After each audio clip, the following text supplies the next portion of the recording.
Hello guys! Happy Black Saturday na. And manatag Biyernes Santo. Tomorrow is Easter Sunday. Tanaw, init na kayong panahon. Lisod na ngit kayong init na panahon. And this is our Black Saturday drive, April 4, 2026. So, ugma pohon sa Easter Sunday na. And si Linmar, mamista gini siya pag April 6. So Mani Dakway sa Cebu. Today, init kaayo gihapon. It's been like this for several days. O kana fun park na mga pre na yung init kaayo. So kung if ever plano gid mo maglaag-laag ugma ba, you should bring some water. Hydrate. It's not, the weather's really gone. It's so hot. It's summer na summer. Grabe ang weather, and it's important that you don't take it for granted, especially for people na pareho nato na idaran na delikado na mainitan na sobra ka init na overheat na ma-heat stroke. Lisod ka ng heat stroke, by the way. So mas mahal di kayo magpuyo suot sa mall indoors, or you can always always drink water na lang, find some shade. So, alam mo, gawa sa ating orasa diyan ng mga sige alas 3. Grabe ka init. Kung si Kristo gilansang ng panahon na, hindi ko seryoso dito magsilbi anyway. Init kaayo. But yeah, ingana ba? It's very hot. And it's na bordering in a way dangerous. Summer na ba? Although naanad mo tani summer na, but we always go lang. Precautions lang ba? And not only that, for kids na ganyan mga skin disease during summer, uso sa ng mga tiga, prickly heat, bungang singot, yung ganyan kuhan. Pareho itong sa kang inday na mga kaila na kuto. May king kuto sa init. Anot nga, di ba namatay kuto sa init? Bitaw kasuhin mo kuto, guys. Lies alis. So ano ba? Yeah, kuto is problem sa na summer. Itong mga ganahan mo pataas-taas ang buhok, mga batan noon. Nagkagkuto ron panahon na kung sobrang kainit ang panahon. Apot sa ngano, no? Init ng kuto. Yeah, so anyway, mga summer things to think about. Yeah. So it's already Black Saturday. So kumusta? How did your Holy Week go? I mean, I think I'll upload this during Easter Sunday na, or even Easter Monday na ito ma-post. So yeah, I'm curious, how did your Holy Week go? For Filipinos, it's like the long weekend. A lot of Filipinos, go out, go to the province. Yes, timing man sad. It was the last day of classes. So, kids can, visit their grandparents or mga relatives in the provinces. And of course, ang uban nga magsugod-sugod na magpista-pista sama ni Lenmar, uli gid siya kay pista ko sa ilaha. Yang labi na karong Mayo, mga taga Bohol, ganahan ka na manguli. So happy fiesta na lang daan sa mga taga Bohol. Hinaut-unta na mo barato na balik ang mga plite kay mahal kay gasolina, guys. Mahal ang krudo. Mahal ang plitis barko, ang plano. Pero pag nagkupa sa mga plano sa mga kuhan, nagkupa mga fiesta plans for everyone. But anyway, makuha na.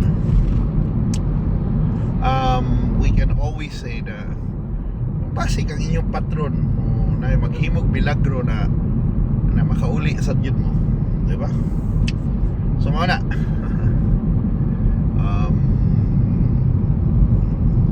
na lang karong summer mo medyo init lang yung really ang panahon, no? So I don't know, wag inganim ka tilang kada summer na to, pero lahi sa niron puro gagawin tayo nakita panganod, pero yun kaya ba super hot.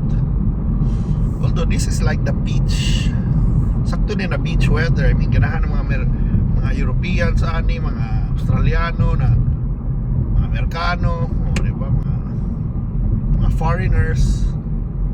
Pero kitang Pinoy, mausa nang ihapon na nagipatay warning lang, even not only sa ganahan pa mo init-init pa, but always the precautions on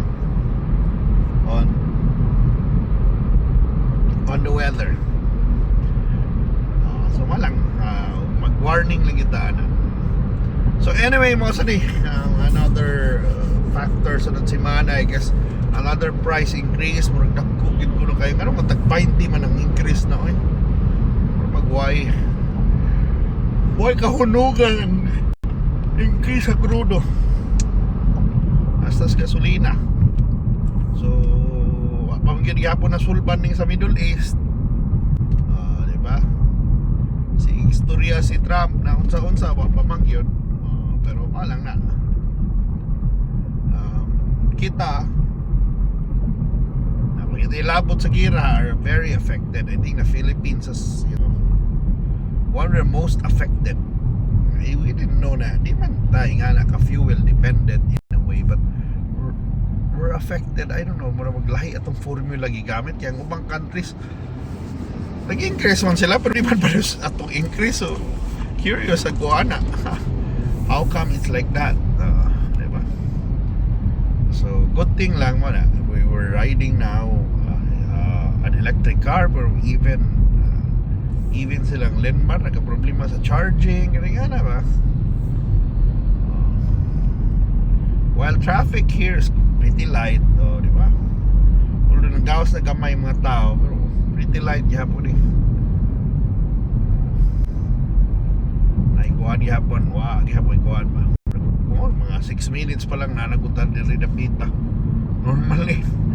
Normally mo wenda ko sa kong trip diri mga 10 minutes na. So pas yun. Mabot na tag gentle breeze ani. So mana tong Kalaki ka road, diba? And yes, so ang Black Saturday is basically tonight. Manimba na mi because that's Easter Sunday na. So this is really a big celebration. Banhaw na kong Ginoo, banhaw ng Ginoo. And hello lang sa atong mga friends sa Minglanilla, sa ilang sugat sa Kabanhawan. I think that's really one nice festival to go to karong panahon na, but manay na lesson sa diyan to ng traffic han. Kita kag man tao, pero nindot kinang sugat sa Kabanhawan tanawon. Nindot na program. Kuan gyud na. Guwapa kay na kung tabanog sila na kuan. Pero guwapo kay na nakuan ba? It's really the Easter celebration. May nga lang ko sa mga taga Minglanilla daan. Congratulations. Di ba? Have you been to Minglanilla by the way during this kind of festival? This sugat sa Kabanhawan. Di ba? Pero nindot ba yan to yun? But you have to be early. Mas nindot yung magmotor. And join the festivities kay Pibo gina. Karinumdum ko mga Easter na to na tradition before when we were kids, na mag-angel na naibitay-bitayon, basically ngana nang mahitabusugan sa Kabanhawan, but in a grander scale, diba? Nagi full production, diba? Nagi guwapo na kuan, MC na narration o production level yun ang ilang kuan. Taas kay production value ang ilang mga performances. And kudos daan sa mga taga Minglanilla. Diba? And of course, wala ako ingon din ninyo, kung greeting sa inyo, Happy Easter na lang daan. Diba? Kaya mao na itong na-busy sad kini mga padung. Una pa may mo biyahe din mga padung north. North Bus Terminal. Kasi nangabot. Mainit yun. So daan Bantayan, Hagnaya. Wala na po din mga sa hirong Marila. Gano'y Marag yung kamar. Lamar. Napagay di mga bihar. Amalik ang ganang sa upan. Malik na yun, magigidakop, malik may panakop. Chuti yung pulis. Balik, panakop. Ilo ay Wala. ulahan yun yung mga kukihan sa day na rin naman trabaho day no bisag makita ko ito mga habal-habal drivers sana. Anyway mana, thank you so much for watching, and this is the Black Saturday Drive here in Cebu. We're now crossing Mandawi City, so see you na sa sunod na mga drives. Thank you so much sa pagkuyog. Bye bye bye.